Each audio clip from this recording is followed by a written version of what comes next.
Hello and welcome to another week.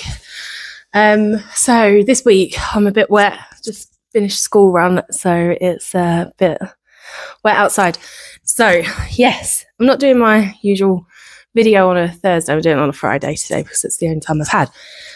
So what is my reflections, reactions and roundups for this week? We have one more week left before half term, where we are.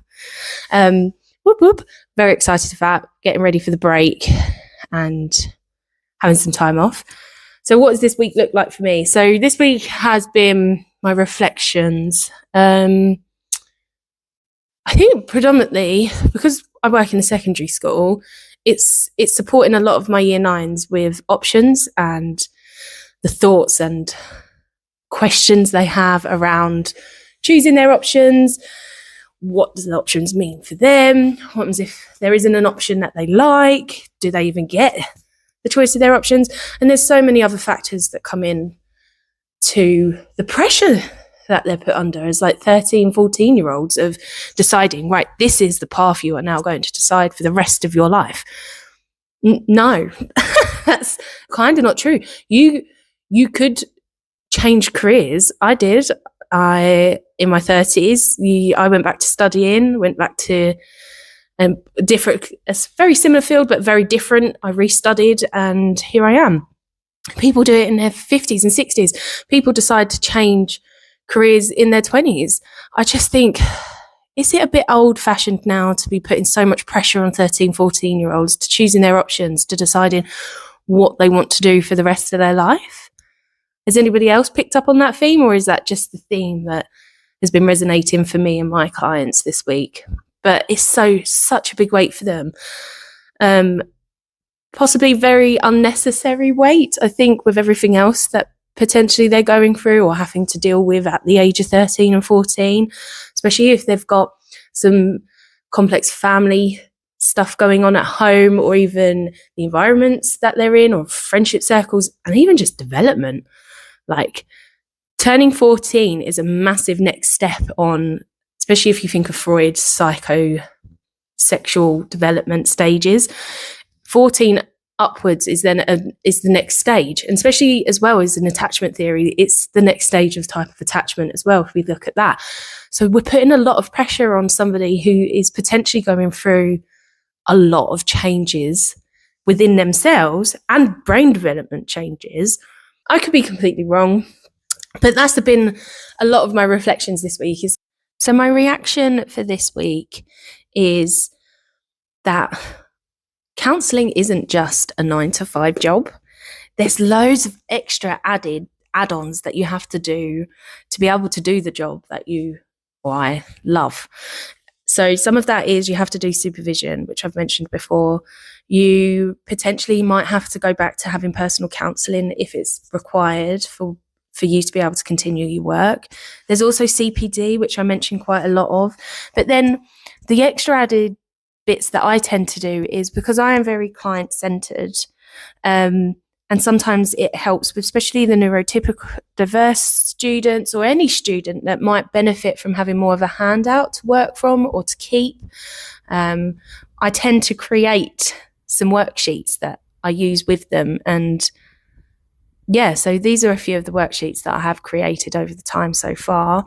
And I think I would continue to create them. We sit there, we discuss what it is. I would go away and I would make it and then print them off and bring them in the next session. Very much individual to the client. Am I making a bit more work for myself? Probably. Do I love doing it? 100%. Do I think I could potentially change or stop doing them? I really hope not. Again, it's only for the benefit of the client. If I think they would benefit from having this worksheet to look at, to work from, then why wouldn't I want to do it? But yeah, I think my reaction this week is realising that actually I don't really do a typical 9-to-5 job, or for school hours is like 9 to 3 or 8 to 3.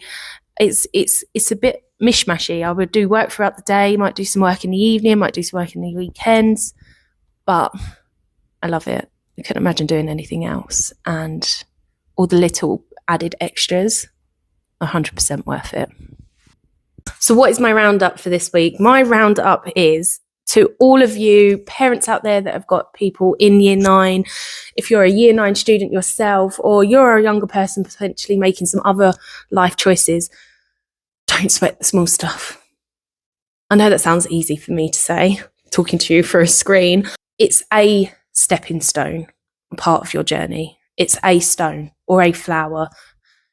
It's not going to be the bigger picture. And if you choose an option that you don't like, you can change them. I did. I think I chose music. Couldn't get on with it. Found out I'm not that musical. So then I swapped. And then I think I'd done dance or drama instead. So you can change your options. So yes, you have to make the decision. You might not feel like the choices are yours, but it's not the end of the world. Don't sweat the small stuff. And also, if you find out then in June that you haven't got the first 3 choices that you really wanted to do, and you got more of your 4, 5, 6 options, again, explore that with your parent, or have a think about for yourself, and maybe try and speak to your school if you have that relationship with them. Don't hold it in. Everything happens for a reason. And on that note, I'm going to end on a quote, because yesterday was my birthday. That was also another reason why I didn't make a video yesterday at the end of my day, because I wanted to celebrate my birthday and be with my hubby and my children, which they very, very beautifully surprised me with decorating the house and got me a cake. So hence why I'm doing the video today. So I also, one of my presents I got for my birthday was a new book. I got a new book. This one, love it. And yeah, so I'm going to choose a quote from my new book of positivity, but this isn't a book of positivity. This is a manifestate out your life. I'm not going to say the swear word, and I'll try and blank it out on the video. But yes, let's choose a video. Let's choose something. So rounding up for this week, what are we doing? There we go. Look at that. So I'm going to go left. I think I went left last time. So once you make a decision, the universe conspires to make it happen. So it might not look like how you've originally planned it, but once you put it out there, it can come into fruition. You've got to take those stepping stones. Like I mentioned, you've got to take those steps on that journey. It might not look like how you pictured it. There might be twists, there might be turns, there might be a few back steps. But once you put it out there, the universe conspires to make it happen. And that is by Ralph Waldo Emerson. Here we go. Have a beautiful rest of your week. Have a lovely weekend, and I will see you next week.